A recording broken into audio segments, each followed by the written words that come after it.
The whole family got pneumonia before the new year. Everyone, including my 5-year-old brother, took cephalosporin antibiotics, yet on New Year's Eve, Dad opened a bottle of blended liquor. I warned that drinking while on cephalosporin could be fatal, but Dad accused me of cursing the family during the holidays and kicked me instantly. I had no choice but to pour the liquor into my younger brother's chamber pot. When Grandma saw it, she slapped me so hard I saw stars, saying that bottle of liquor was worth $150, a special New Year's gift from Uncle, Mom, and Dad. Furious at missing out on good liquor, cursed me as a spendthrift and threw me into the yard. Fists, feet, and blizzard snow alike pounded down on me until I was battered and bleeding, yet their rage remained unquenched. To prove that mixing cephalosporin with alcohol wouldn't instantly kill me, my parents, cheered on by my younger brother's clapping, poured the liquor from the bedpan into my mouth. When the New Year's bell tolled at midnight on my 12th birthday, I took my last breath.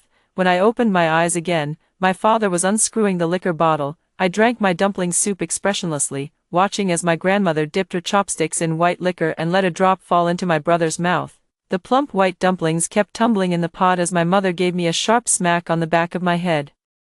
"What are you spacing out for? Hurry up and scoop them out. Can't even cook dumplings properly, utterly useless." Snapping out of my daze, I glanced at the dining table nearby. A bottle of wine stood on the table, where my father sat caressing the bottle with rare tenderness in his hands. My mother stood behind me, scolding me while noisily fiddling with the strip of cephalosporin pills in her hand, watching as my mom popped out the white pills one by one. Only then did I realize I had been reborn.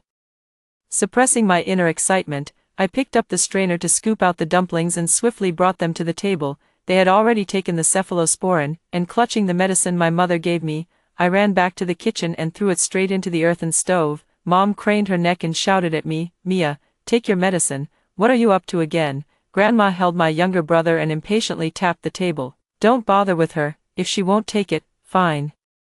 Useless girl. Better if she dies from sickness. At least it'll save us a couple of mouthfuls of food. I actually eat very little already." My parents usually work in another province with my younger brother, sending Grandma $500 each month.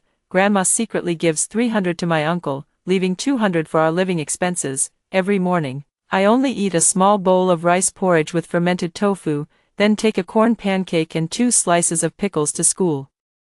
Coming home from school, I often filled my stomach with a bowl of cabbage soup just to stave off hunger, and still had to work both inside and outside the house. Now that I'm 12, I only weigh 8 pounds more than my 5-year-old brother, yet despite eating so little, Grandma still thinks I waste rice and oil, finding fault with me everywhere, holding 2 garlic bulbs and a bottle of vinegar. I came out of the kitchen and said to my mother ingratiatingly, "Mom, I've already taken my medicine.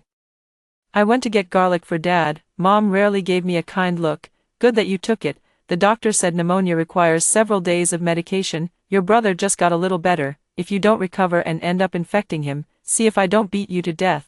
At that moment, my dad unscrewed the liquor bottle and placed a small cup in front of my brother. "It's New Year's, son. You should also taste this fine liquor." Grandma listened, dipped the tip of her chopsticks in the liquor, and dabbed it into my younger brother's mouth. My brother, stung by the spiciness, stuck out his tongue repeatedly, then turned and spat a mouthful of saliva onto my face. I didn't say a word, went to wipe my face, and took the opportunity to pour myself a bowl of dumpling broth. By the time I returned, Grandma and Mom had already finished the liquor in front of them. I licked my lips, eyeing my brother's wine with feigned longing. "Dad, can I have a little too?" As expected, my brother immediately gulped down every last drop from his tiny cup. Upon hearing this, choking and coughing from the alcohol, he still managed to kick me hard while mimicking Grandma's tone to scold me. "Stupid girl, you think you deserve it." Grandma lovingly picked up a piece of meat for her eldest grandson, then curled her lip at me. "Exactly, with that shabby look of yours, how dare you drink such expensive wine?" I pressed my lips tightly together, then lifted the bowl of dumpling broth and gulped it down sip by sip, afraid I might accidentally blurt out, "A shabby look is still better than your whole family's dead faces." After scolding me, Grandma went to show off to my dad. "This liquor was a New Year's gift from your eldest brother. There are 2 bottles in total, costing your brother $300. We'll drink 1 bottle tonight for New Year's Eve, and save the other bottle for before you leave on the 8th day of the new year." My dad's face turned slightly red as he nodded in agreement, chewing on a rib with a crunching sound. I thought to myself, what are you nodding about? you won't live past the 8th day of the Lunar New Year. Today's dumplings at home are vegetarian stuffed, and we made plenty, enough for everyone to eat their fill, but we didn't prepare many dishes, only 4. Braised pork and fried meatballs were placed in front of my younger brother and grandmother. While sweet and sour spare ribs were set before my father, the last dish of smashed cucumber was left on my mom's and my side. I kept silent, lowering my head to eat a leek and egg dumpling. Without glancing at the meat on the table, I just stared longingly at my dad drinking his liquor. Mom pinched my arm hard. You're dying of greed, staring at your dad's liquor like that. How old are you to already crave the good stuff? Out of the whole family, you're the one who knows how to enjoy life the most. My brother burst into tears, flailing his arms. No booze for worthless girls, no booze for worthless girls. Grandma quickly hugged my brother while grabbing my ear and shoving me under the table. You jinx, on New Year's of all days, you had to make your brother cry. I covered my ears, not daring to make a sound. My mother shot me a fierce glare while pouring wine for my father and urged him, don't savor it too much, drink up quickly. Otherwise, Sam will keep crying. His pneumonia cough hasn't fully healed yet.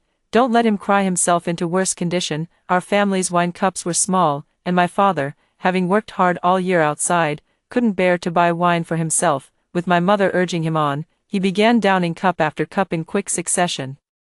Mom gave Dad a piece of braised pork. Seeing that Grandma still hadn't managed to calm my younger brother down, she started scolding me again. You're useless, all you know is how to fight with your brother. Let me tell you, your dad has already bought your brother a house in town. After the new year, we won't have spare money to keep sending you to school. You'd better start figuring things out. I didn't argue with her. Obediently, I said, Mom, I didn't want to go to school anyway.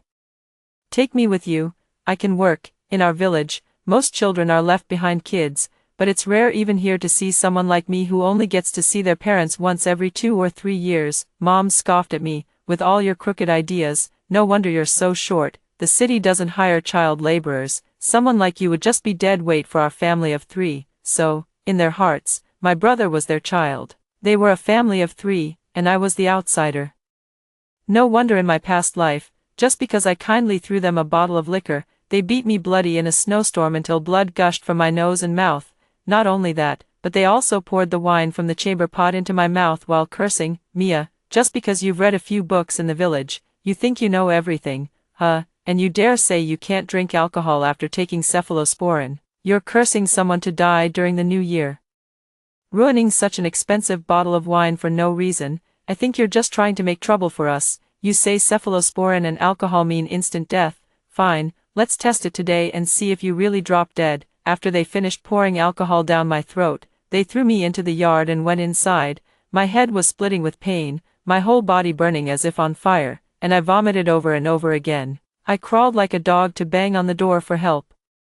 But they were gathered around the fireplace watching the spring festival gala inside, and not a single one came to check on me. When the New Year's bell tolled, my suffering finally ended. I gasped my last breath, my body buried beneath the snow. The next morning, my mother couldn't push the door open. She stared blankly at the snowdrift in front of her, and only after a long while did it occur to her that I was lying beneath it. I died. Yet my parents felt as if a weight had been lifted. The couple comforted each other, saying, don't be too sad, we haven't treated her poorly all these years. $500 a month is no small sum, we've spent plenty on her. Maybe it's for the best that Mia's gone. From now on, we won't have to worry about this daughter at home and can focus on working hard outside to raise our son. But in reality, how much of that money was truly spent on me, all these years? When have they ever genuinely cared about me, if that's the case? Why should I remind them that mixing alcohol with cephalosporin can be fatal? That's their fate. There's no need for me to risk my life interfering. My dad drank the liquor quickly, and after finishing most of the bottle, his complexion turned very pale. My mom asked him what was wrong. My dad waved his hand. It's nothing, this fine liquor is strong. It's making me feel a bit queasy. Mother looked at him worriedly. Feeling sick? Why don't you go throw up? Grandma slammed her chopsticks down abruptly. Such fine wine and you want to spit it out? Isn't that wasting good stuff? She snatched the wine bottle and carried it to her room like a treasure. Soon after, Mom and younger brother also started feeling unwell, and my mother was the first to vomit. After she finished vomiting, she realized her brother's face had turned blue from holding his breath, and my father had already passed out. My mother was so frightened she burst into tears on the spot. At that moment, my grandmother also started retching and quickly called out to me, "Mia, hurry and find someone to help." I panicked and agreed, throwing on my cotton-padded coat before rushing out. As soon as I pushed open the door, the blizzard descended mercilessly. Just like in my previous life, I trudged slowly to the village clinic, only to find that the young doctor had gone back to town for the new year. I then went to my uncle's house, only to learn that he had gone to his in-laws for a family reunion. Helpless, I trudged back through the snow, knocking on my neighbor's door. Grandma had a terrible reputation in the village, stingy as hell, always scheming to take advantage of others. If it weren't for my neighbor taking pity on me, nearly frozen stiff, no one would have spared a second glance at our house. Following me inside, the neighbor found my brother convulsing and my father unconscious, having soiled himself. All four people on the bed looked half dead, afraid of bringing bad luck during the new year. No one dared to step forward to help. In the end, the village chief was alerted and arranged for a minivan, but the snow was too heavy, and the road conditions were poor. What usually took less than half an hour ended up taking nearly an hour to reach the town health center. The doctor wrinkled his nose at the pungent smell of alcohol on my family members and frowned, asking, did they drink fake liquor? Grandma was drenched in sweat, constantly complaining of thirst. Hearing the doctor's words, she struggled to speak. It's not fake liquor. That liquor was a gift from my eldest son, $150 a bottle. How could it possibly be fake? The doctor sighed. Regardless of whether it's fake or not, this is definitely poisoning. Let's start with stomach pumping. My father was in the worst condition and was the first to be wheeled in. At this moment, my brother vomited again.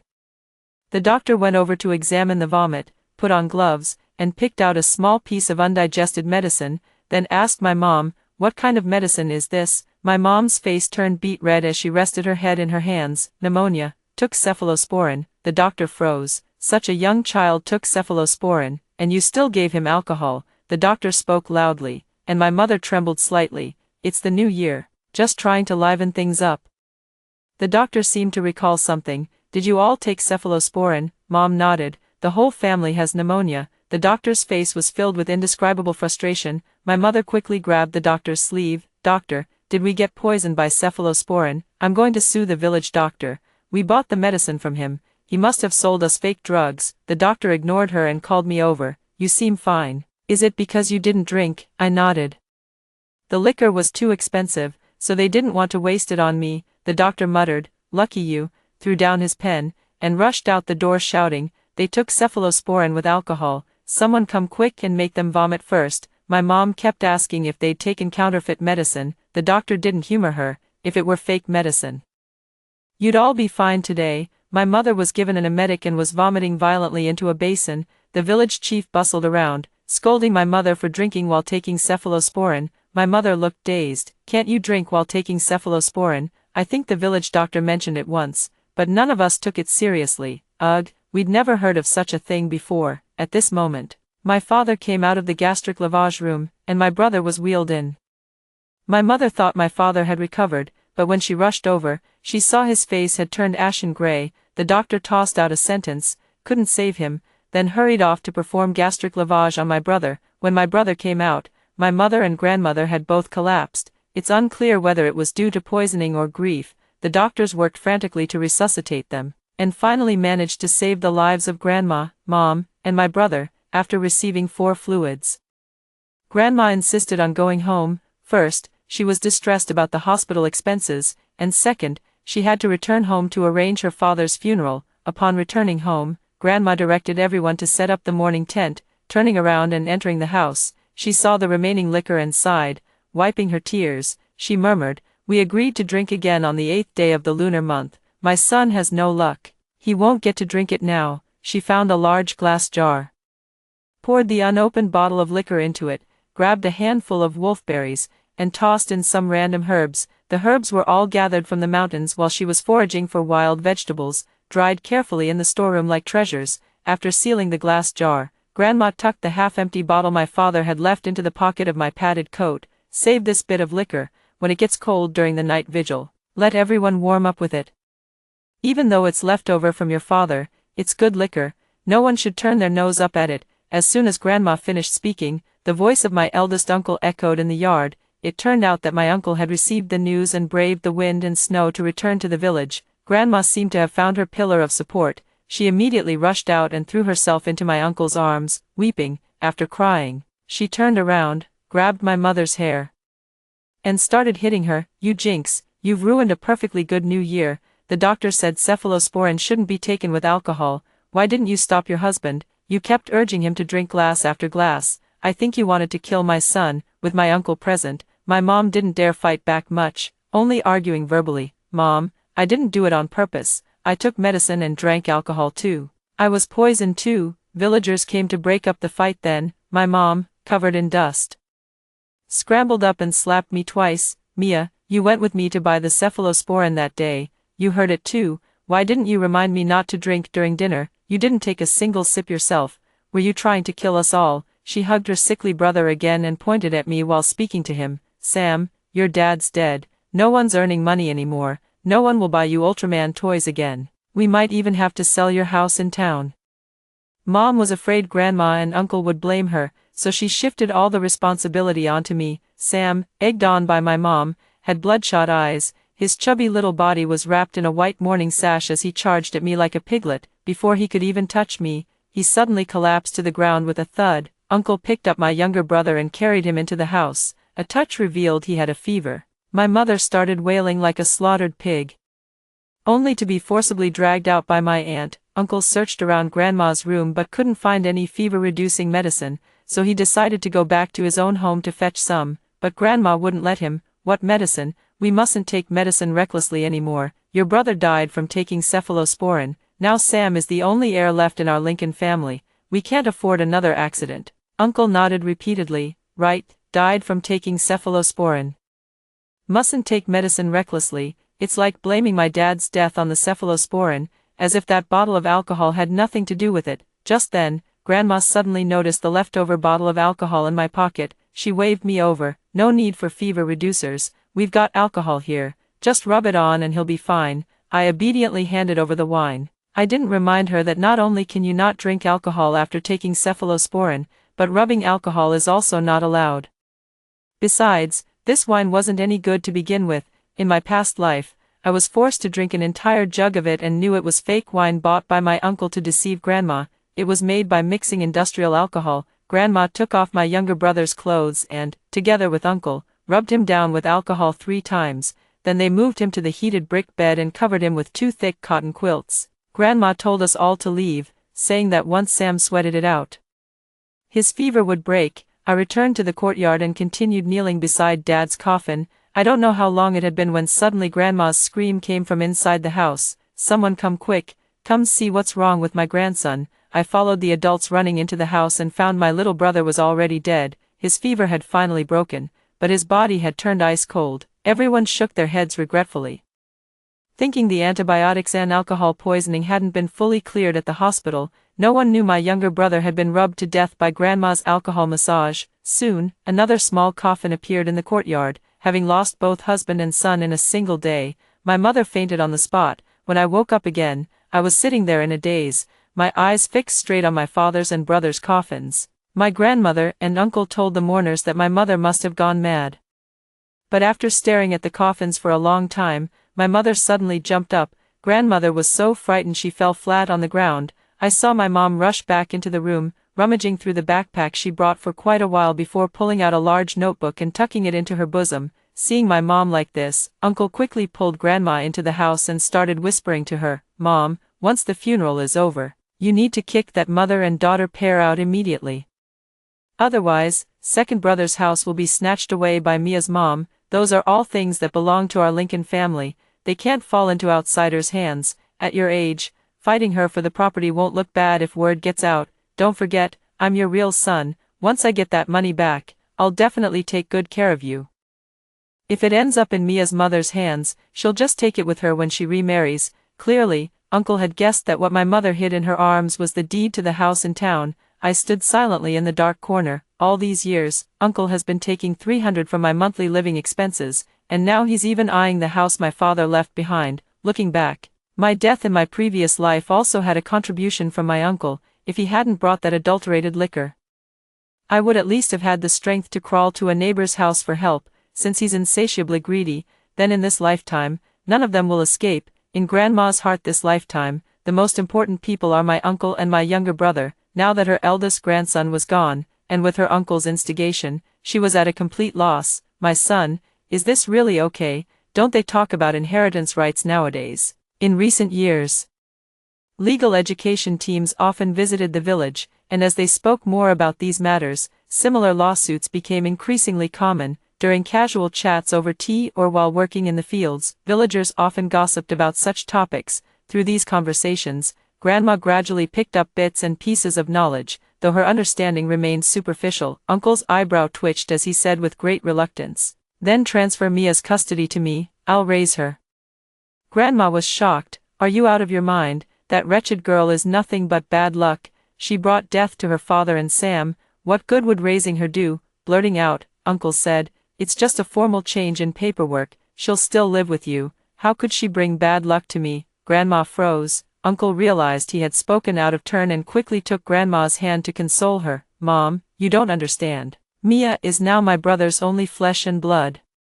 So everything of his should go to her. Let's secure the money and the house first. Once Mia turns 18, we can marry her off and even get a dowry." Grandma's face remained clouded with worry. "What if Mia's mother disagrees? You originally wanted to adopt Sam, but she kept blocking it, didn't she? My uncle's family had no children and had always tried to persuade my parents to give my brother to them as their son. They said my parents could always have another child, maybe a son. But my parents didn't agree. Once, they suggested to my uncle that they could give me to him as an adopted child. When my uncle heard this, he scolded my father. "Do you take me for a fool, giving me a girl? What's the use of raising a girl? She'll eat my food and spend my money, only to marry someone else someday, who'll remember to take care of me in my old age. Raising your daughter is worse than raising a pig." But today, in his eyes, I'm suddenly worth more than a pig.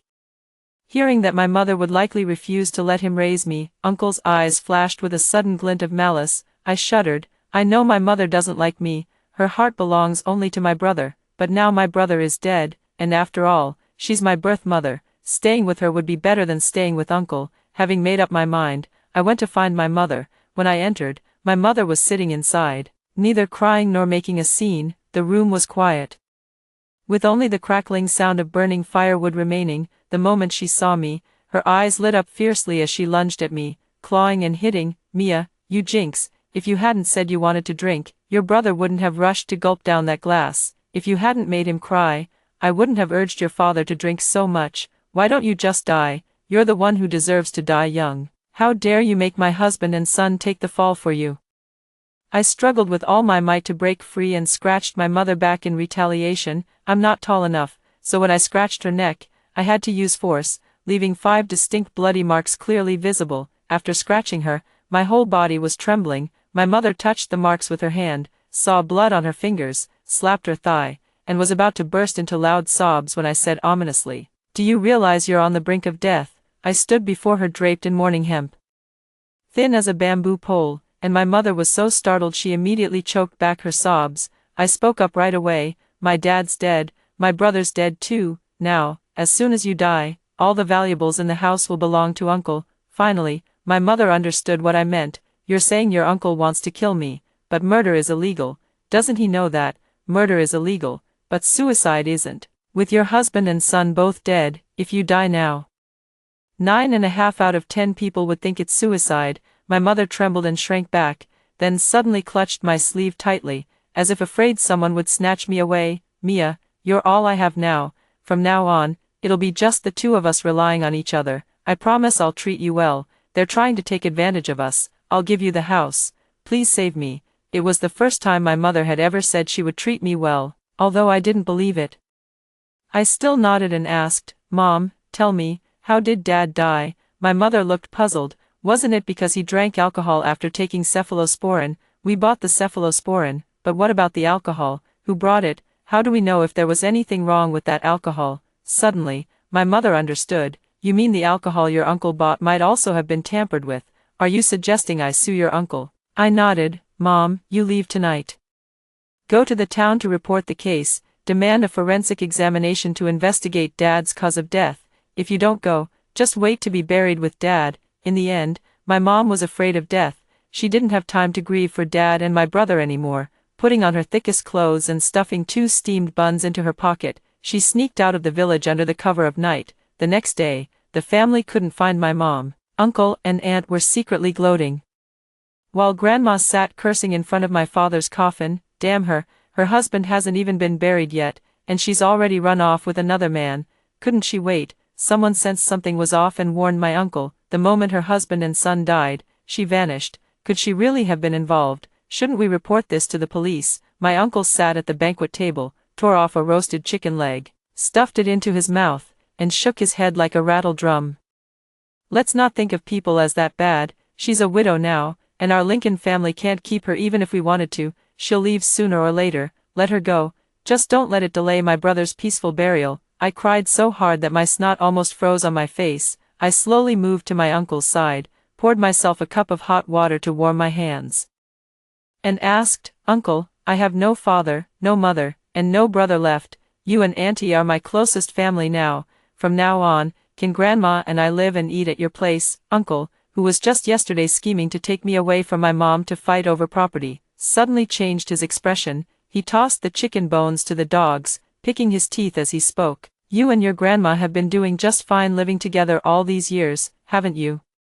My place is small too, no need to crowd together. From now on, whenever we cook something good at my house, I'll definitely call you and your grandma over to eat. Don't worry, you won't go hungry." I sneered from the bottom of my heart. Thanks to him, I never had enough to eat even when my father was alive, let alone now that he's gone. Clearly, with my father dead and my mother gone, my uncle thought my family's property was already within his grasp. So there was no need to fight for custody of me. I didn't say anything more. The neighbors around us shook their heads and sighed, whispering that my uncle was cold-hearted and wouldn't care whether I lived or died. Grandma cried and cursed at the same time. After most of the day had passed, she had cursed every ancestor in my mother's family for 8 generations straight. She herself was nearly out of breath, her voice hoarse from all the shouting. As dusk fell, Grandma couldn't hold on any longer and finally decided to go back inside. Meanwhile, the banquet tables were replenished with new dishes, steaming hot pork stewed with vermicelli being served. Someone asked if there was any alcohol. For once, Grandma was generous and arranged for the freshly brewed liquor to be brought out to help everyone ward off the cold. After just a few bites, headlights suddenly lit up on the village road. It was my mother bringing the police.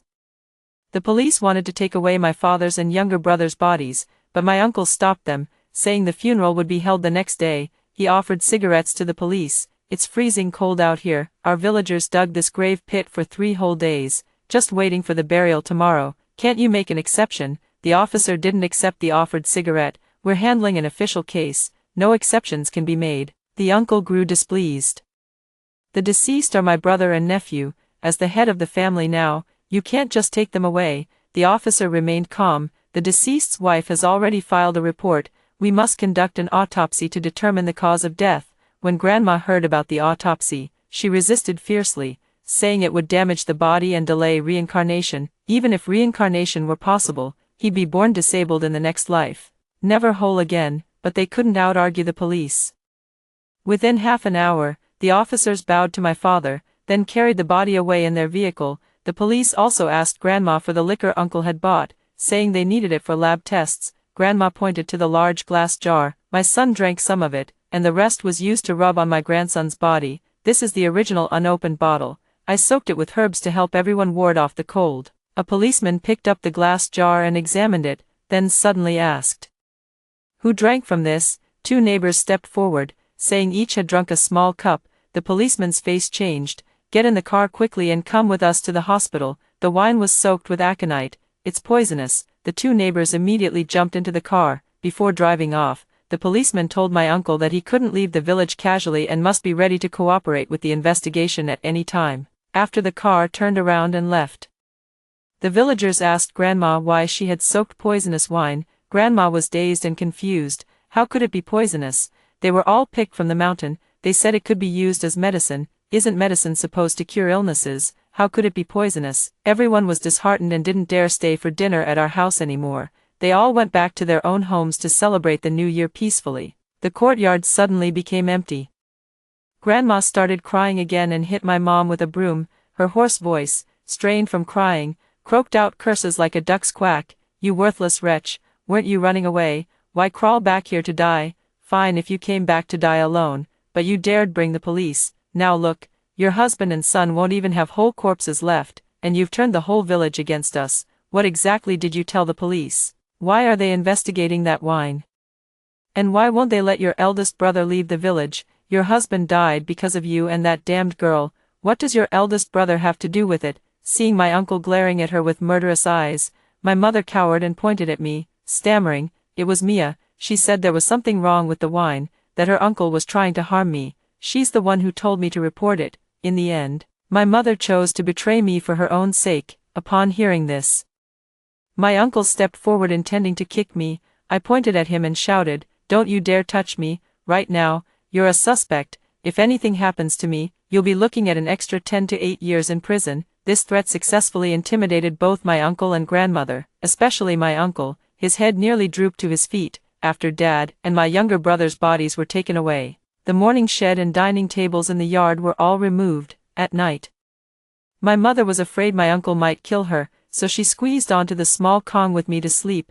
None of us said a word, dozing off until dawn. The police returned.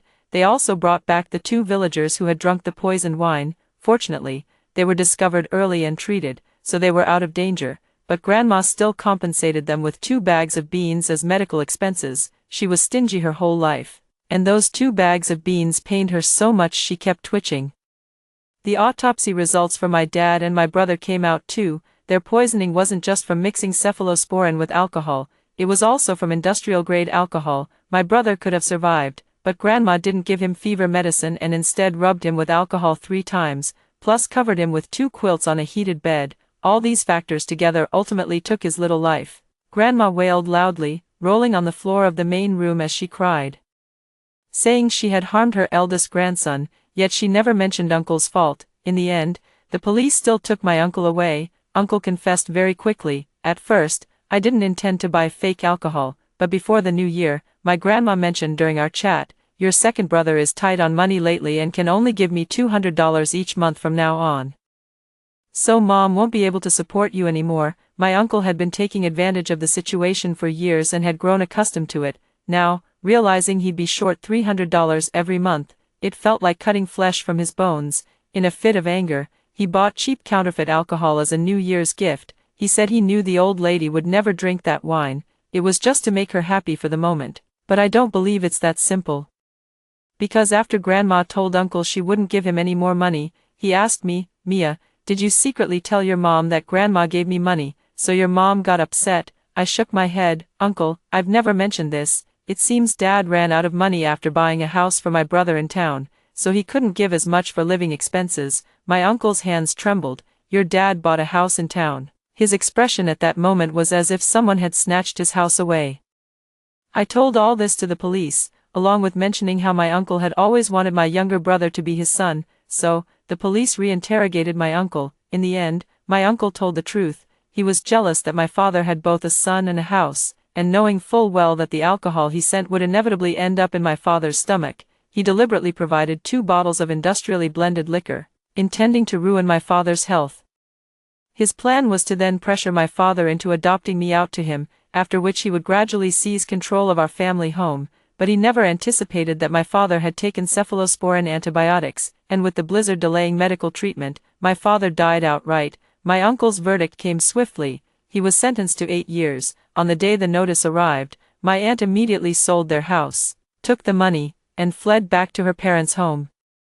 Our once large family was left shattered, with only my grandmother, my mother, and me remaining. Grandma didn't let my mom go work in another province again. She sold our old house in the village, and the 3 of us moved together to a house in town. I know she hates my mom and me. She never understood. My dad and brother are already dead, and the dead can't come back to life, so why did we have to drag my uncle into it? So she had to follow us. None of us were going to live happily.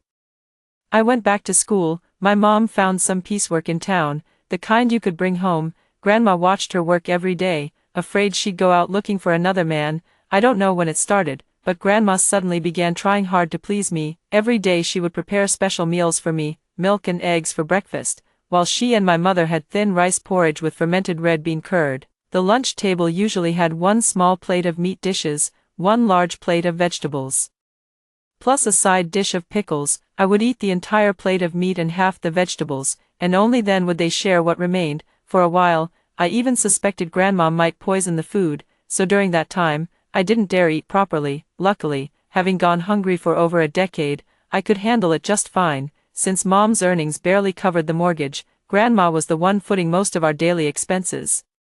But Grandma only had the money from selling her old house. Village houses aren't worth much, and hers was particularly run down, fetching just $5,000. At this rate of spending, it wouldn't last long. Later, I found out Grandma went out every day to collect cardboard to sell for money. For a moment, I was genuinely moved, until one day, I accidentally overheard her chatting with another elderly woman. Grandma said, "How could I possibly like a granddaughter, if my grandson were gone? I'd think about him every single day. What would I do if the longing became unbearable? The only way is to treat the granddaughter as if she were my grandson, watching her eat and drink, imagining it's going into my grandson's mouth. Only then can I feel a little better. If it were just about her, I wouldn't spare her a single glance." From that moment on, my heart never stirred again. At the same time, I knew that since Grandma saw me as Sam, she would never poison my food. Even though Grandma didn't truly care for me, under her care, I grew taller, put on some weight, and my skin even became fairer. Other than studying, I rarely think about anything else, so my grades have always been excellent. Every time Grandma sees my awards, she strokes them for a long time, sometimes saying, "If Sam were still here, he would definitely be doing even better than you." In her heart, Sam will always be better than me, just like when Sam was still alive, he was as fat as a pig. But Grandma thought he looked handsome, while saying I was as skinny and ugly as a monkey. Every time Sam is mentioned, Grandma always cries. After crying, she points at my mother's hard-working figure and talks to me. "Grandma actually stopped wanting to live long ago, but I had to make sure your mother paid off the mortgage on this house. My eldest grandson is gone, and I couldn't let my granddaughter shoulder a mortgage at such a young age. Mia, remember this, you must hold on to this house." At times like these, I would smile and hug her, saying, "Grandma, you're so kind," but deep down, I knew she didn't truly love me or care for my well-being. She was only grieving over the meager family assets my father had worked so hard to accumulate all those years, just feeling sorry for this house that once had Sam listed as its owner. After graduating from middle school, I was admitted to the county's top high school. I moved into the school dormitory and barely spent a few days at home each year. At the beginning of the second semester of my senior year, my uncle died in prison. Upon hearing the news of Uncle's death, Grandma developed a fever that very night. Over the years, my mom and Grandma have been acting as if possessed, not only refusing to drink alcohol but also avoiding medicine even when sick. But this time, Grandma's fever was too severe. My mom called me, saying Grandma might not make it. When I got home, I tried to give Grandma fever-reducing medicine. Grandma still refused. She told my mom to fetch a shaman instead. The town's shaman is 82 years old, Wendy, and walks with shaky steps. It said she can communicate with spirits and cure strange illnesses. Old lady Wendy entered the house, observed for a long while, and said, "She's being haunted by her son and grandson." My mother took out $100, burned a yellow talisman into ashes, and had Grandma drink it. Old lady Wendy said that if the fever hadn't gone down in an hour, she'd rub alcohol on her. Upon hearing this, Grandma shook her head firmly. Taking medicine, drinking alcohol, or rubbing alcohol, all were things she feared most. By dawn, Grandma had passed away after all. When the town funeral home's car took Grandma away, I was packing up her belongings and asked my mom, "You did it on purpose, you deliberately told Grandma about Uncle's death, didn't you?" My mom looked grim. "Yes, I've had enough." I knew my mom wished for Grandma's death every day, but in this life, she became more timid than in her previous one, so she didn't dare to harm Grandma. In her past life, she and my father killed me without any fear.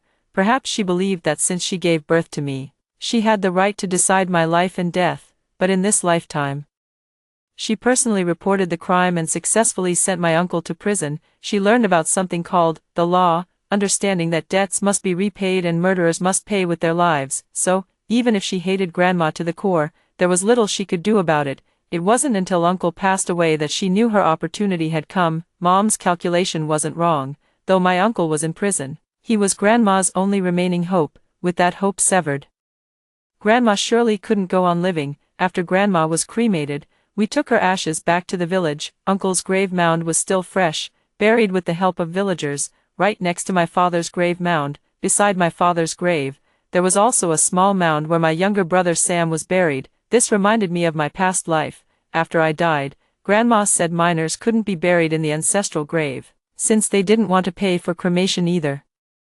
They simply threw me into the mountain ravine. Yet Sam was also underage, but he got a proper grave mound. So you see, rules are made by people.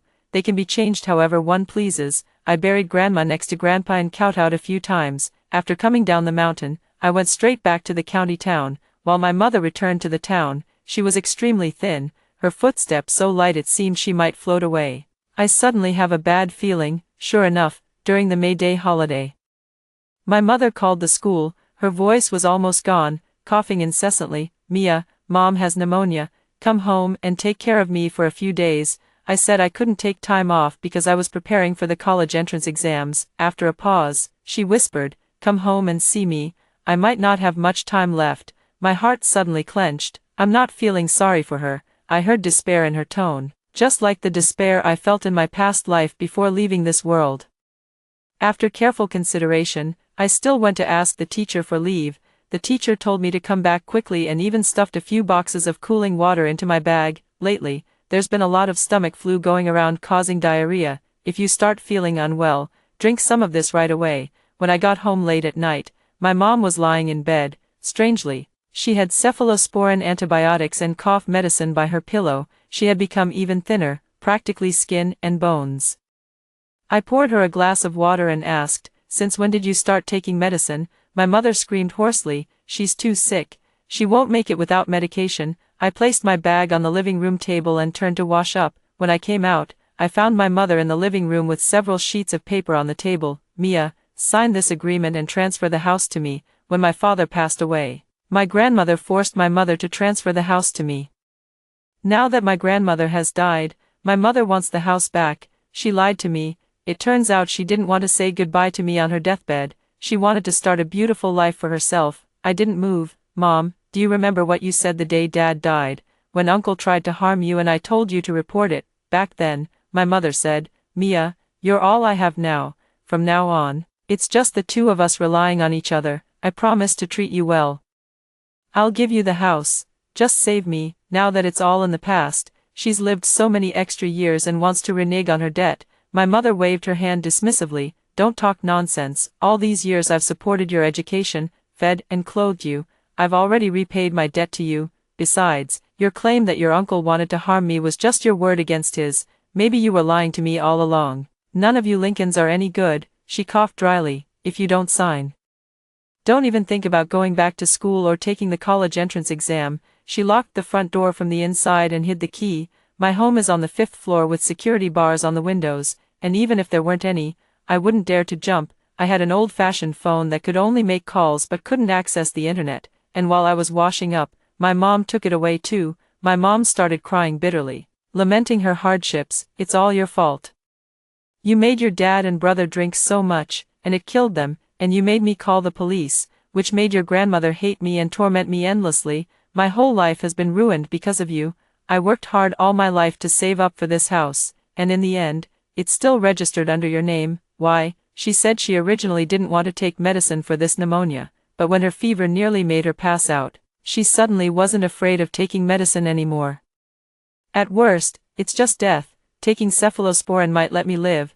I can't let you off that easy. She glared at me like I was her enemy. You're nothing but an ungrateful wretch. You knew your grandmother subsidized your uncle every month but never told us, so she knew everything. She knew Grandma and I only spent $200 a month, knew I ate rice porridge with fermented tofu, knew why I never grew tall, but she never confronted my uncle about it. She could only save money on me. When she couldn't cut back on living expenses any further, she made me drop out of school. Mia, don't look at me like that. I've already done more than enough as your mother. I didn't marry you off to just anyone and even let you go to school. You should be grateful. Throughout the whole time, my mother kept talking to herself. Listening to her gave me a headache, and my stomach churned. I ran to the bathroom and threw up. Later, I pulled it again.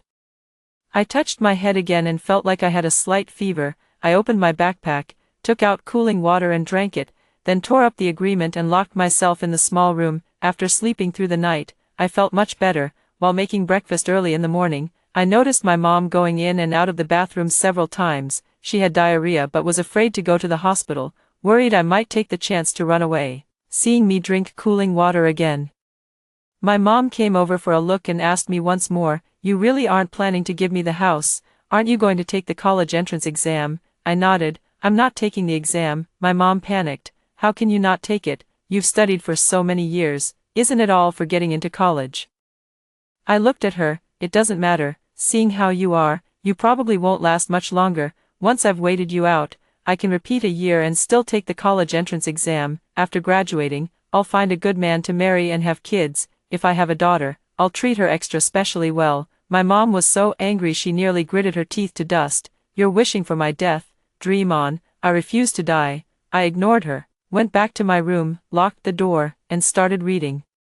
I kept reading until I got hungry and realized it was already 2 p.m. I pushed the door to go to the kitchen but found it wouldn't budge. Something was blocking the door from the outside. I pushed hard. It was Mom. She lay sprawled on the ground in front of the cabin door, her hands clutching the doorframe as if she had been knocking, but she had already stopped breathing. I'd been wearing headphones listening to English, so I didn't hear her knocking on the door.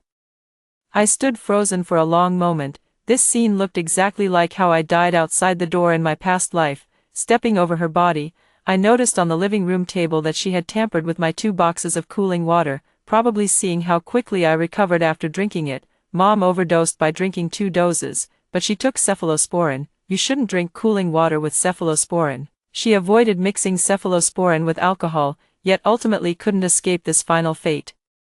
After a simple funeral, I returned to school to continue my studies. During the college entrance exam, I performed exceptionally well and was admitted to a top-tier university, becoming the first student from my county's high school to achieve such a feat. The county widely publicized my story, and many people, upon learning about my experiences and that I was an orphan, were moved to tears. I received donations from all directions, but I didn't touch that money.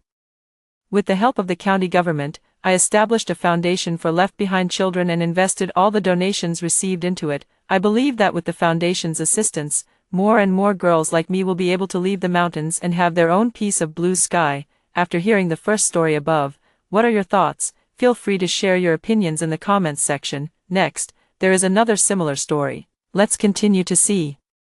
I worked tirelessly to earn money, only to end up with terminal cancer, barely hanging on for a short while before I died. Before I died, my husband held me and wailed bitterly, "Darling, how can I and our daughter survive without you?" Yet, within just 3 months, he married a new wife. The day before the wedding, he sent our daughter to relatives in the countryside, wiping his tears as he said, "Sweetheart, don't blame Daddy. Daddy just wants to start a new life."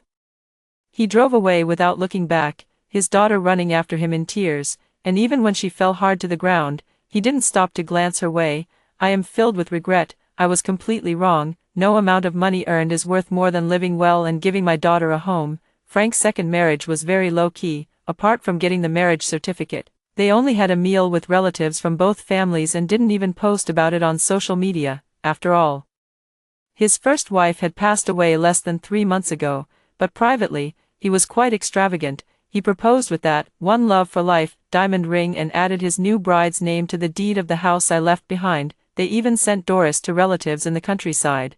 Not even grandma's house was an option, because the new bride was pregnant, and the ex-mother-in-law had to take care of her, leaving no time for her granddaughter. I know the phrase, "the tea cools once the guest leaves."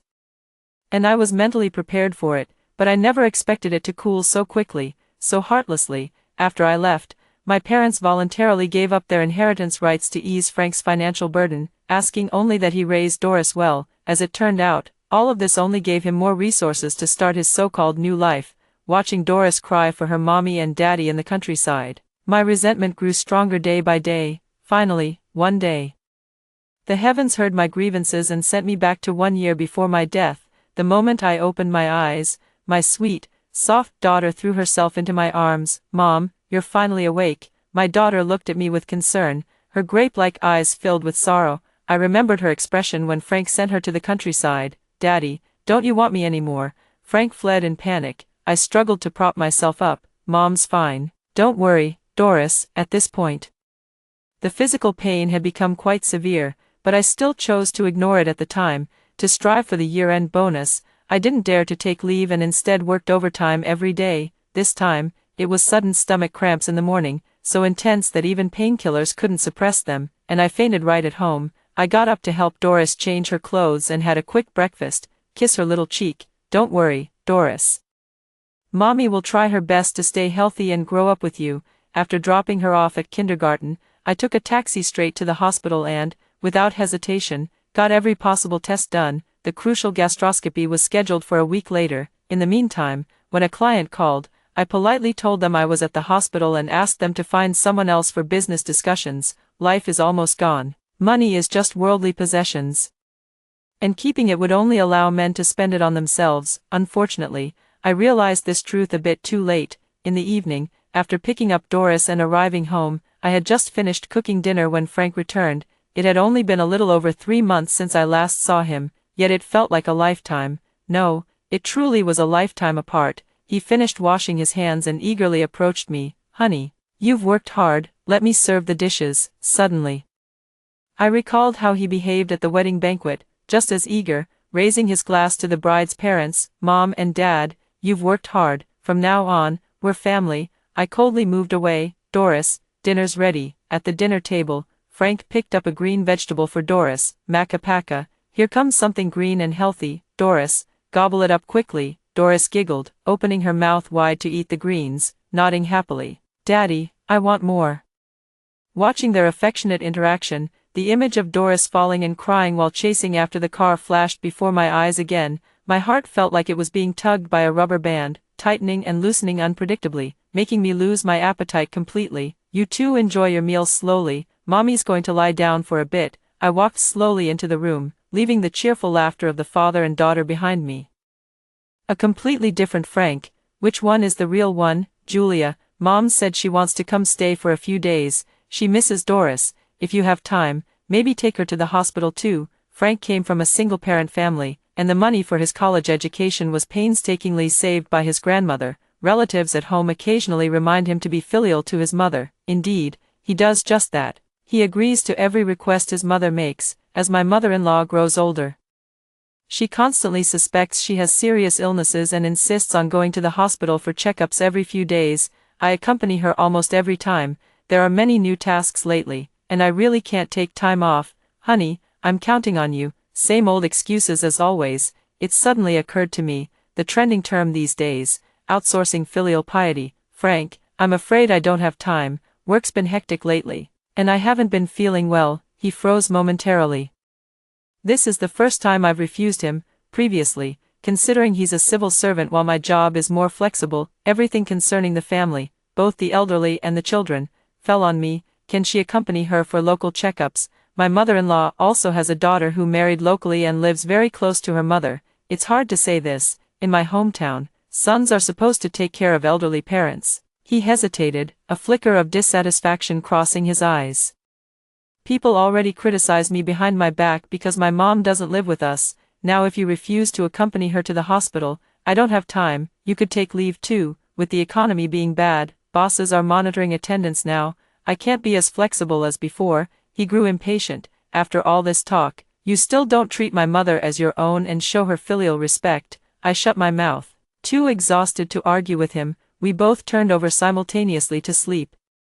Back to back, I edged closer to the side of the bed, wanting to avoid any contact with him. I'm quite puzzled. Such a filial son who wouldn't even take leave when his mother was ill, yet he could stay with me in the hospital during my final days in my past life. Could his love for me have been that deep? I immediately dismissed the thought. How much true affection could a man who remarried so quickly have had for me? When I woke up in the morning, Frank had already prepared breakfast, and Doris was all ready to go to school. He handed me a bowl of millet porridge with a smile. Honey, drink more, it's good for your stomach. It seemed he had already forgotten about last night's argument. I took the bowl, accepting his apology in a way. Frank's good temper was one of the reasons I chose him in the first place. Every time we argue, even if we don't reach an agreement, he'll calm his temper and coax me. Honey, for the sake of this bowl of porridge, could you pick up Mom from the train station tonight? I have an unavoidable dinner with friends, please. I froze, not having time to react yet. Sweetie, finished eating. Daddy will take you to school today.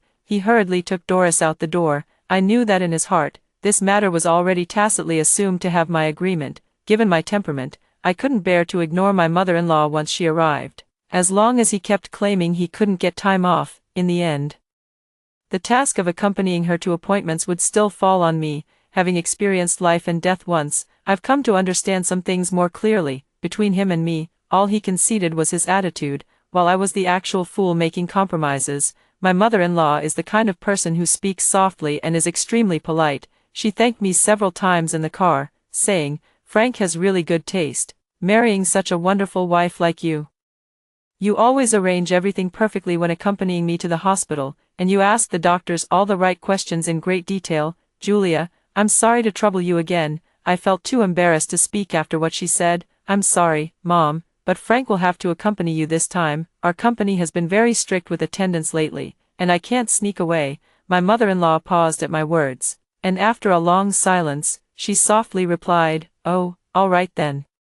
After getting home, I picked up Doris from the neighbor's house. "Mom, Doris seems to have a slight fever. Please keep an eye on her." After settling my mother-in-law, I hurriedly took Doris to the hospital. While accompanying my daughter during her 4-drip, I finally found time to buy a cold rice ball for dinner. As my stomach ached faintly, I suddenly realized I was living the same life as before, busy and relentless. Treating myself as less than human, I picked up the phone and called Frank. "Doris is sick. Come to the hospital and help me. I have a stomachache and can't hold on any longer." It was noisy on his end, with chaotic voices of men and women. "Honey, I'm tied up and can't leave. Can you hold on a bit longer? You can rest well tonight, and I'll take care of Doris." He then hung up the phone without asking another word about our daughter's condition. Actually, I knew that Frank's so-called dinner gathering was just drinking and bragging with a bunch of his buddies. Although he's an enviable civil servant who secured a stable job, his department has little extra income, earning only 1/3 of my monthly salary. Because of this, he often jokes self-deprecatingly, "I may have a prestigious title, but you're the real breadwinner in the family. I'm practically living off you." To ease his mind, I not only handed over my salary card for him to manage but also took on most of the household chores, giving him both the money and time to socialize freely outside. Over time, I became the family's main support. While he gradually faded into the background, I sighed, vaguely understanding why he was in such a hurry to remarry. This overgrown child I had nurtured had long lost the courage and ability to independently shoulder family responsibilities. It was already midnight when we returned from the hospital, yet my mother-in-law was still awake. Frank drank too much and kept insisting on getting up to take care of Doris. "Julia, you should rest early." "I'll take care of Doris." I shook my head. "No need. Doris is used to me accompanying her when she's sick. You go and rest." My mother-in-law didn't argue with me. After hesitating for a moment, she said, "Frank is so drunk, maybe you should accompany me to the hospital tomorrow." So that was the real reason she was waiting for me. My heart sank. "I can't easily take time off work. You'd better ask Frank." Her face darkened, and she silently returned to her room, just like her son. She didn't ask a single question about Doris's condition. I couldn't help but wonder if her constant claims of missing Doris were just as insincere as her son's. It wasn't until 5 in the morning that Doris's fever finally broke. I could finally close my eyes for a while. "There's a regular meeting this afternoon that I can't miss." I hadn't expected to sleep for just a short while before the door was banged loudly. "Julia, get up. You need to accompany Mom to the hospital today." I couldn't even open my eyes, pulling the blanket over my head, wanting to ignore everything. The door was opened, footsteps approached the bed, and someone forcefully yanked the blanket off me. The curtains were also drawn wide open, and the midsummer sunlight shone directly on my face, making me quickly cover my eyes. Doris was woken up by the noise and probably still didn't feel well. She started crying. I quickly stood up and hugged her, then coldly said to Frank, "Get out." Frank had been grinning shamelessly with a hint of amusement, but now his expression twisted into anger. He pointed at me and snapped, "Julia, what kind of attitude is that?" I didn't even glance at him. "Sweetheart, don't cry. You don't have to go to school today. Later, Mom will take you to Grandma's house. She'll make you her famous big wontons." Doris stopped crying and smiled instantly. She loves my mom's big wontons more than anything. I helped Doris change her clothes, and we both freshened up quickly. Frank probably noticed the fever patch on Doris's head and remembered what happened last night, standing silently nearby without daring to make a sound. Seeing that I was about to leave, He humbly grabbed my sleeve and said, "Honey, why not have some breakfast before you go? Mom has already made it." My mother-in-law stood quietly at the bedroom door and cautiously said, "I forgot to remind Frank this morning that Doris was sick." I didn't even glance at her and walked straight out the door. With Doris, I stayed at my parents' house for a few nights until the day of the gastroscopy. Frank called me several times, but I didn't answer. He texted me saying his mother's checkup showed no issues, and he'd already sent her home, asking when I'd be back. Every time it's the same outcome, and then after a month or two, it happens all over again. Is she here for a medical checkup or to spy on my life with Frank? The gastroscopy was scheduled for 8 a.m., and my younger brother accompanied me, perhaps because we're twins. In my heart, he's the person I trust and rely on most in this world. He never really liked Frank.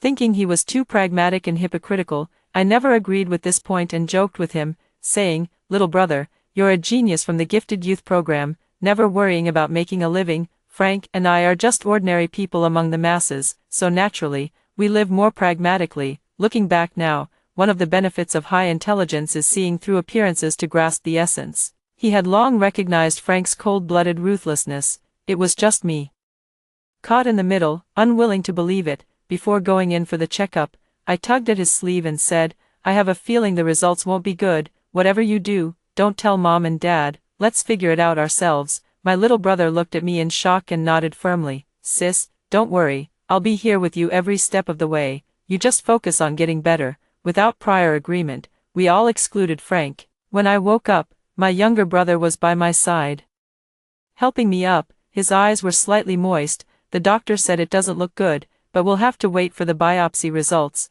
Let's prepare for hospitalization first, and don't think about anything else." After leaving the hospital, I went home alone. Frank came home from work, and I got straight to the point. "I might have cancer, with a probability of over 80%. He froze completely, then nervously grabbed my hand. "Don't scare me, Did the hospital tests show something wrong?" I nodded slowly. "There's something in my stomach, not good. We'll know more after the biopsy report." Frank's eyes turned red. "Honey, don't be afraid. If you're sick, we'll treat it. Don't worry about money. If we don't have enough, I can borrow some. It's not that bad. The money in my salary card is enough to cover the treatment costs." "The money in your salary card?" Frank looked stunned. As if he hadn't processed it yet, I asked him in return, "Where is my salary card? You said you were better at managing finances than me, so I gave it to you, keeping only some living expenses each month. Over the years, there should be around $1 million in it." He swallowed unconsciously. It's there. Don't worry, the medical expenses are covered. I'll make some calls to see who has hospital connections and if they can recommend a specialist." He hurriedly ran to the balcony, smoking cigarette after cigarette, dialing one number after another. In my past life, he did the exact same thing, calling every friend he knew to find me a better doctor. At the time, I was quite moved, thinking he truly cared for me, but this time, his expression just now left me a bit puzzled, so I quietly walked over to the window near the balcony. "Mom, Julia is sick and urgently needs money. Hurry up and give me back that card." "What? My salary card is with my mother-in-law. This didn't happen in my previous life, or did he give it to her without me knowing?" Early the next morning, he simply said his mother wasn't feeling well and hurried home. I didn't press further and quickly went to the bank. Funny to say, despite all the talk of past lives and present ones, this was my first time checking the transaction details on my salary card. Usually, Frank had me turn off the bank notifications, saying it wasn't worth wasting those few dozen dollars. "I won't touch this money, it's for Doris's education. If there's really any emergency, I'll definitely discuss it with you first, honey." Previous records were all normal. The monthly $3,000 living allowance for my mother-in-law was deducted from my card, which I had agreed to. Frank said his income was all spent on household expenses, so I casually agreed, thinking that since we're family, it doesn't matter which card the money comes from. But just a few days ago, a transaction of $300,000 was made from the card. He didn't mention a word to me about what this large sum of money was for. After some thought, I changed the withdrawal password for the bank card but left everything else untouched. I'm curious to see if he can get the money back when he returns today. When Frank handed the card back to me, I stared into his eyes and asked, "Where did you get this card back from? Has the money inside been used?" He tilted his head slightly, avoiding my gaze. "Got it from Mom. Transferred her $300,000 these past few days." He lowered his voice. "You know how it is. Mom's always felt insecure without a partner and with her son not around. She doesn't have much savings. The other day, when you were cold toward her, she couldn't sleep at night, worried we might not support her later, so I scoffed. Frank, whose fault is it that your mom doesn't live with us? Back then when we asked her to help with postpartum care, she said her health wasn't good enough to stay up late. Later when we invited her to help take care of Doris, she came for 3 days and left, saying she hadn't looked after a baby in years and wasn't good at it anymore. From birth until now, Doris has been raised with my parents' help. I know your mom just doesn't want to tire herself out, I understand. And I'm not forcing anything. All these years, I've never held it against her. Instead, I've been a dutiful daughter-in-law alongside you, sending $3,000 monthly support, fulfilling nearly every request whenever she visits. Just this once when I couldn't take leave to accompany her to the hospital, she has to make such a fuss about taking my salary card and withdrawing $300,000 for retirement, clearly trying to put me in my place while scheming for my savings. Frank. Do you take me for a fool? Frank sprang to his feet with a start. What do you mean? What kind of person do you think my mom is? This money is fixed-term savings I helped her deposit. I absolutely won't touch it. When you took my salary card back then, you also said you'd never use it without my permission. I screamed these words hoarsely, tears uncontrollably streaming down my face. Frank took a deep breath, irritably running his fingers through his hair. Stop losing your temper. You're sick, yet you can't even control your emotions. Consider this money as borrowed from you. I'll pay you back later. Fine. I wiped away my tears and hoarsely made my demand. Write me an IOU. Fine, Grandma, I'll write it. Seeing how relentless I was, he snatched up the pen resentfully and wrote it out in one go. Here you go. He had already composed himself and spoke to me with a grin. The IOU was folded into a heart shape, cradled in his palm as he handed it to me. Following our usual routine, I should have taken the opportunity to back down and let this storm pass, but this time, I wanted to push my luck. Frank, I'm going to ask you something, and I want you to answer me honestly. If I were seriously ill, would you take care of me? And if I died, would you remarry? He seemed startled, his eyes turning red. Honey, don't say things like that. It scares me. Without you, how could Doris and I go on living? I repeated the question. If you did remarry, would you abandon Doris? I didn't dare blink, afraid I might miss even the slightest change in his expression. He forced out a smile and patted my head. Don't overthink it. Doris only has you as her mother, and there's only one Julia in this world. But his eyes were evasive, unwilling to meet mine. He was guilty. 3 days later, I received all the reports and hospitalization notices. Frank and his younger brother rushed me to the hospital, his hands trembling as he confirmed the surgical plan with the doctor. I asked my parents to take Doris away and look after her, so I wouldn't have any worries. I'll ask my boss for leave. If he doesn't approve, I'll quit. I nodded. Sure, it's not like we're making much money anyway. He stood there dumbfounded for a long time before stammering. You won't be able to work later either, so I need a stable job, right? I scoffed inwardly. Both Frank and my mother-in-law took pride in him being a civil servant, and deep down, they looked down on my job, yet in reality, they couldn't do without the money I earned.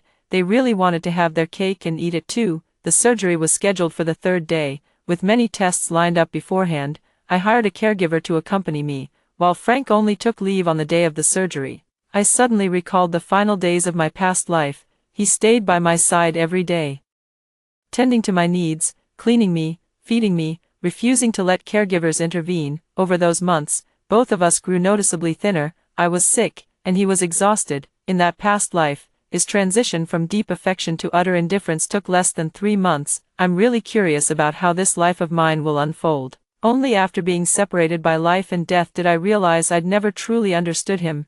The results weren't great, but not terrible either. It's still in the early stages, but the subtype isn't favorable, the kind that tends to recur. I had mentally prepared myself long ago, so I wasn't too devastated. My parents and younger brother couldn't accept it and were wiping away tears nearby. Frank cried even harder than any of them, which made my parents end up comforting him instead. Frank, we're truly sorry. Julia will be relying on you from now on. If there's anything we can do to help, just say the word. We'll do our best. Don't worry about Doris, we'll take care of her. As for Julia, please take good care of her. Frank covered his face and vowed earnestly, I will. So he stayed with me for just one night before leaving on a business trip. His reasoning was solid. Julia, from now on, I'll be the one supporting our family. I have no choice in this. Besides, there are nurses, and your brother and parents can help.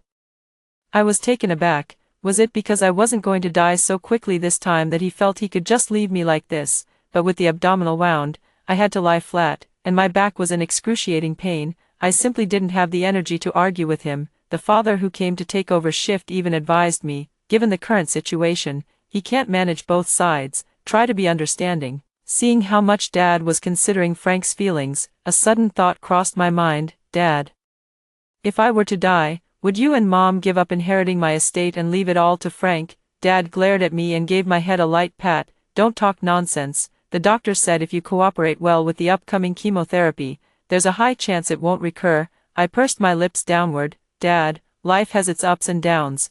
Birth, aging, sickness, and death. Don't avoid the topic. I just want to know what you think. Dad, don't look away. Help me pull the blanket higher.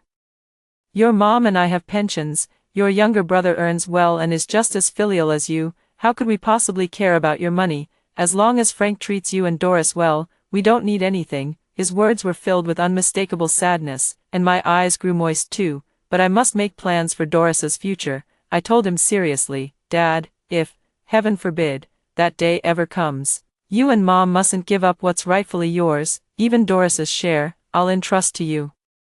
Dad was somewhat surprised. You don't trust Frank, did you? Find out something. Suppressing the pain in my heart, I forced a bitter smile. No, it's just that people's hearts are hard to predict. He can't stay loyal to me forever. I'm just afraid that with a stepmother comes a stepfather. Dad fell into thought. In the afternoon, my younger brother came to see me, and I entrusted him with a task. I bought critical illness insurance, which should pay out around $300,000 to $400,000. When you have time, help me handle this. Frank has been too busy lately, so I won't trouble him with it. My younger brother glanced at me silently and said, Got it, sis. I always felt like he saw through something, yet he never mentioned anything. I shooed Mom, Dad, and my brother back home.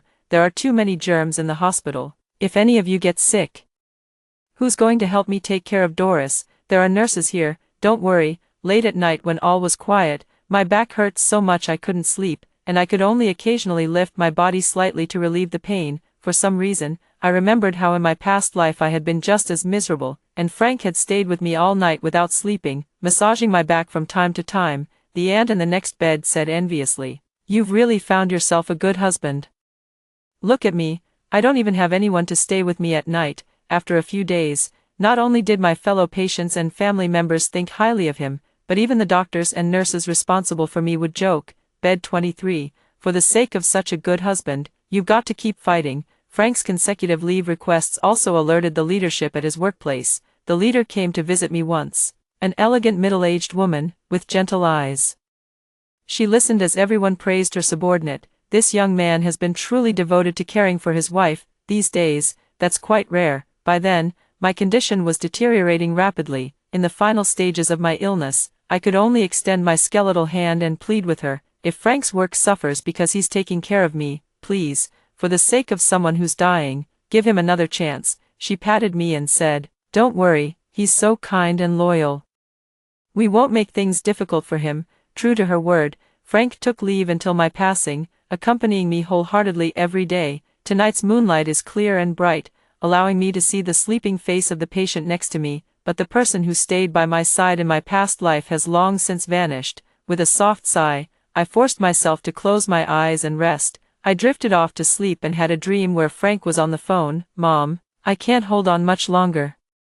Frank must have been talking to his mother-in-law. He was lying on the sofa at home. Probably his younger brother had swapped shifts with him to let him rest a bit. No one was home, so he had the speakerphone on. Mom, you have no idea how annoying Julia is. 1 minute she's complaining about pain here, the next minute she's uncomfortable there. I even have to help her with toileting. It's disgusting. There are caregivers available, yet I still have to personally attend to her.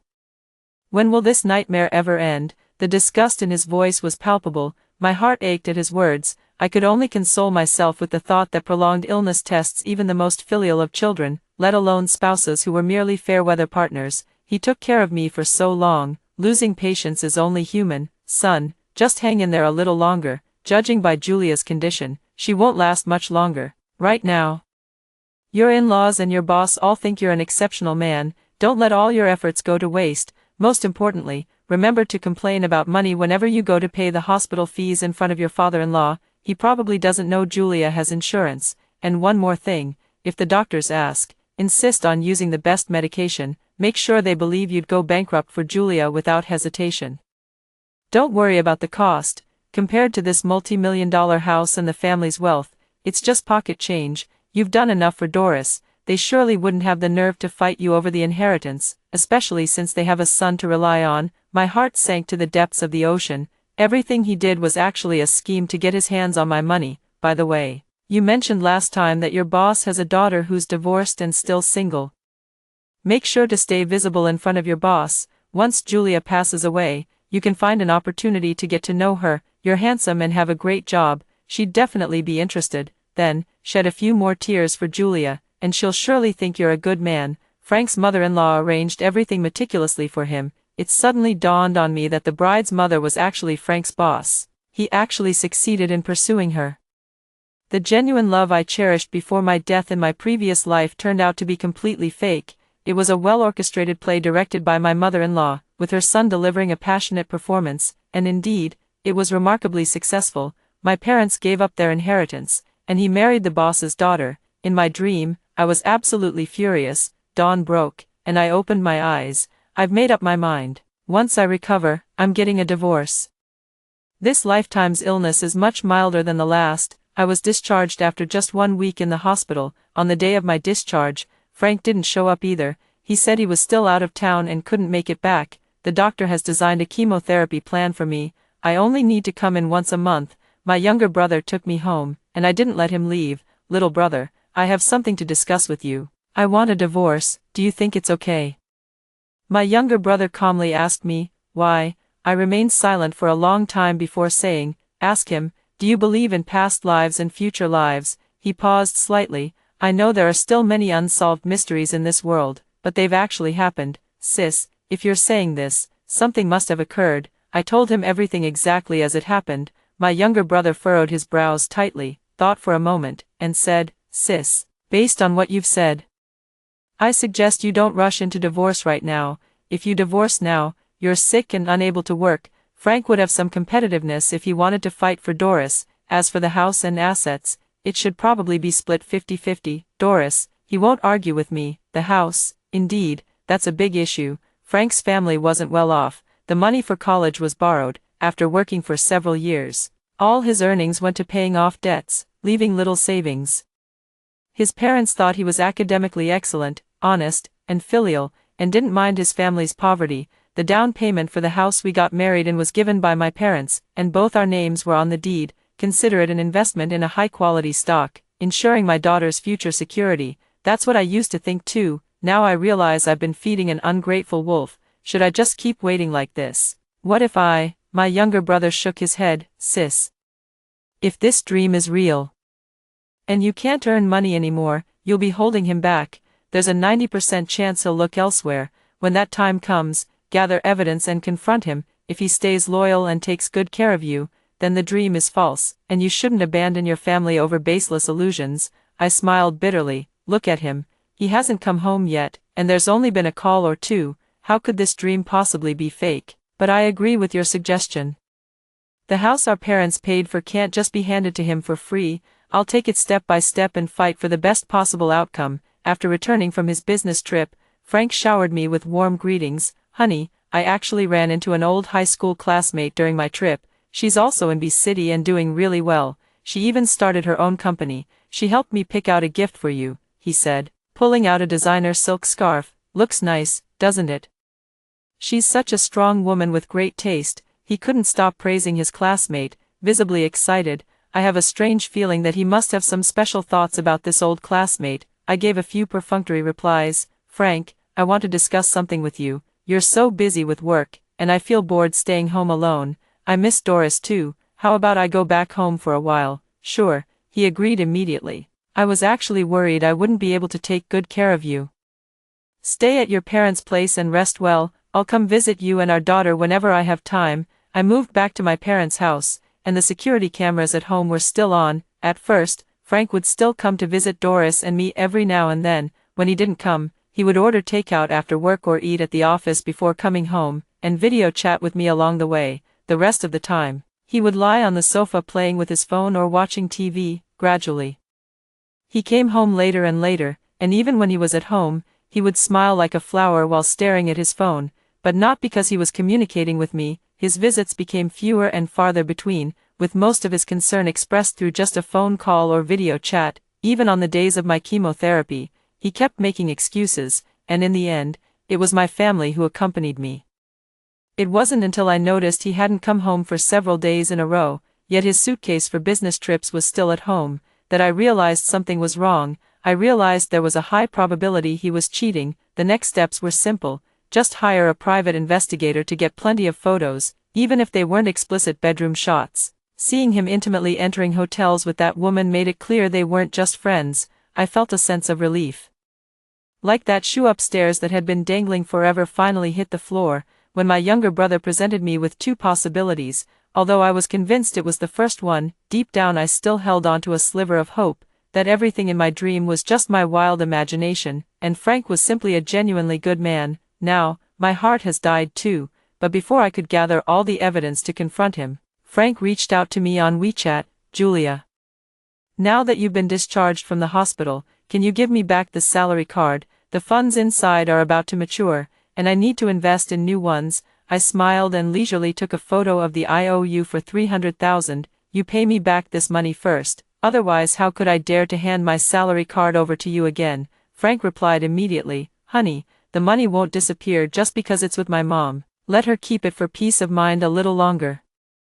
I'll ask her for it later." "Okay." I didn't bother arguing with him further. "If you want my salary card, get the money back first, otherwise, I don't trust you." After saying that, I ignored him. Not long after, $300,000 was deposited into my account. When he asked for my card again, I played dead and didn't respond. He cursed a few times but seemed to give up eventually, and never contacted me again after that. A month later, Frank suddenly showed up at my parents' house, eagerly offering to accompany me to the hospital for follow-up appointments and chemotherapy. Not a word about the salary card. "Honey, when are you coming home? Without you and Doris, the house feels so cold and empty." On the way, he actually suggested that I bring our daughter home. That's strange.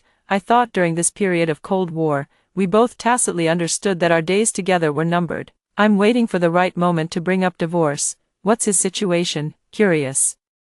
I took Doris back home for a visit. When I opened the door, my mother-in-law was sitting there calmly and said with a smile, "Julia, Doris, you're back. Mom said that since you've been sick, your parents have been taking care of you, and she hasn't been able to help." My mother-in-law looked embarrassed. "Julia, your parents have worked hard. Move back in, and I'll take care of you from now on." "Interesting." I smiled. "Mom, then I'll have to trouble you."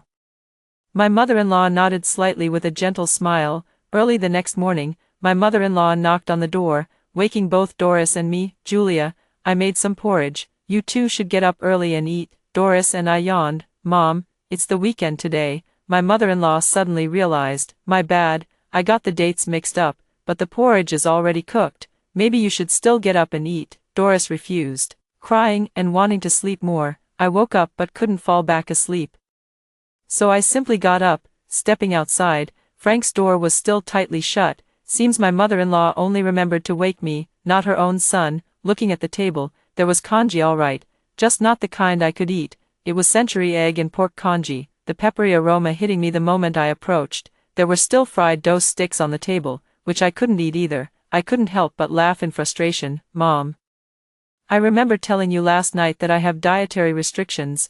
I can't have pepper or fried dough sticks." My mother-in-law apologized, saying, "Oh dear, look at my memory." She lowered her head and began wiping away tears. Before long, Frank came out of the room with a frown. "Mom, what's wrong?" Then he turned to me. "Mom went out of her way to make breakfast for you and Doris. How could you make her cry?" I hadn't even said anything yet, and here they were putting on this act together. I couldn't be bothered with them, so I went to the kitchen and made myself something to eat. Just as I brought it to the table, Frank suddenly flew into a rage. With a forceful swipe, he sent my plate crashing to the floor. "Eat, eat, eat. You haven't even apologized to my mom yet. What are you eating?" My mother-in-law shrank back timidly, murmuring, "It's all my fault. My memory is bad. I'm the one who owes Julia an apology." Frank's temper flared even hotter. He glared at me, raising his hand as if ready to strike. Suddenly, I burst into laughter, loud and unrestrained. Frank, save your energy. Aren't you afraid that if this slap lands, I'll report you for domestic violence? Your job might not survive the fallout. He froze momentarily, his eyes involuntarily darting toward his mother. She lowered her head, and her sobbing ceased abruptly. Frank pointed his finger at me and said, "Julia, I'm warning you. My mom worked hard to raise me, not to be treated like this. If you dare to disrespect my mom, we're getting divorced." I struggled to suppress my laughter as I pulled out a chair and sat down. "Frank, have you studied marriage law? Do you know that courts don't grant divorces when one spouse is sick? So you're using your mom to create conflict and force me to file for divorce?" Frank's voice softened. "What nonsense are you talking about? I'm just angry that you don't respect my mom. When did I ever say I wanted a divorce? If you don't divorce, won't your old classmate be anxious? You've already accompanied her to the gynecology department. If this drags on any longer, the baby will be born." His face turned pale instantly. "Julia, how did you know I went?" My mother-in-law stopped him. "Julia, you've misunderstood. That girl's parents are old friends of mine, and they asked me to look after her. She wasn't feeling well a few days ago, so I had Frank accompany her to the hospital. It's all my fault for meddling." I cut her off. "Enough, stop pretending. I know everything." My mother-in-law immediately fell silent. "I know you're eager to get divorced and afraid I'll drag my feet. Mom, you had to step in personally to play the villainous mother-in-law. Fine, if you want a divorce, Doris, the house and savings all go to me. If you agree, we'll handle the paperwork today." His face suddenly flushed red again. "In your dreams. Frank, do you know what kind of man your boss despises most? Do you know why her daughter got divorced? I heard there's a promotion opportunity coming up, and it's between two candidates. Should I hand over all the evidence to her and let you be the one left behind? Think it over carefully." Frank lowered his head dejectedly, and his mother-in-law didn't dare say anything more. I caught them off guard. It wasn't until I received the photos yesterday that I realized my old classmate was already pregnant. When she went to the hospital to register, Frank's name was listed as the father. As for the promotion opportunity, I knew about it in my previous life, but they didn't end up choosing him. But it doesn't stop me from using it to threaten him, with everything perfectly aligned in their favor. The mother and son still dreamed of taking the initiative.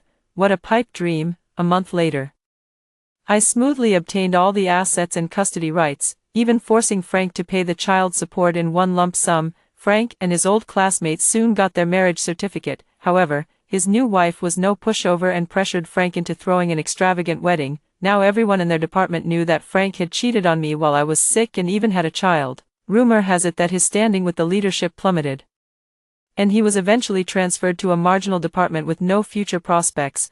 My former mother-in-law was also ordered to stay in B City because the new wife was busy running her business and needed help taking care of the child. Even with a nanny or housekeeper, she wasn't at ease and insisted that her mother-in-law take full responsibility. As a result, whenever the child had the slightest bump or bruise, or if childcare didn't go exactly as she wanted, she would unleash a torrent of criticism at her mother-in-law. Living under such constant high pressure, it wasn't long before the mother-in-law fell seriously ill. Many of Frank's former colleagues kept in touch with me, and these details were gradually shared with me over time. They say that woman divorced her ex-husband because he couldn't have children. Now she's had a baby with Frank, but she's still keeping in touch with her ex. I also ran into Frank once at Doris's kindergarten gate. His hair had thinned considerably, his back was hunched, and he looked completely drained of energy. He just watched his daughter from afar, without approaching. I wonder what was going through his mind at that moment, whether he regretted it, having schemed so much only to end up not living his ideal life after all. But whatever he thinks, it's long had nothing to do with me. I just want to live healthily and accompany Doris as she grows up. After hearing the two stories above, what are your thoughts? Feel free to share your opinions in the comments section. Looking forward to hearing from you. If you liked this story, don't forget to like it, share it, and subscribe to my channel. See you next time.